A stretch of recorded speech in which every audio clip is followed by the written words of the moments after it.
This really was a horrific crash in this upscale Pacific Palisades neighborhood. There's still tire marks that are on the road here, and you can see a small memorial starting to grow at the crash site.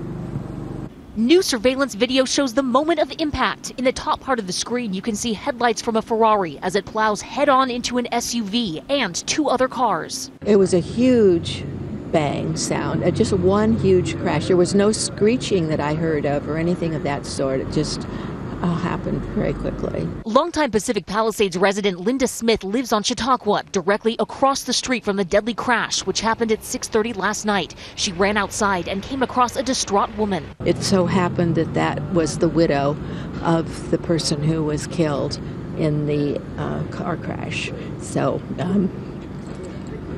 I was one of the first people there to see her. And so it was a big shock for sure. The driver of the Ferrari, 71-year-old Mark William Gabello, died at the scene. His passenger, six-time PGA Tour winner Bill Haas. He was staying with the victim ahead of the Genesis Open at the Riviera Country Club. Bill Haas is a tremendous player. Thank God he's going to be fine, and he's very lucky. Haas was taken to a hospital and later released. He's since pulled out of the Open and is headed home to South Carolina. When it's in your own backyard, it's very, very scary. Palisades resident and Haas fan Luke Fair is going to the Genesis Open. I think that it'll just be a sigh of relief that he's fine.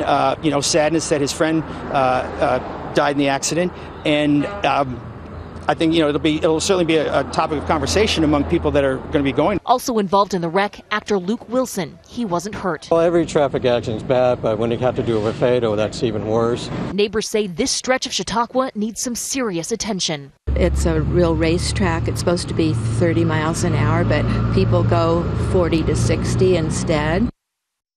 At this point, authorities don't believe that drugs or alcohol were factors in this crash, but the cause of this crash, of course, is still under investigation.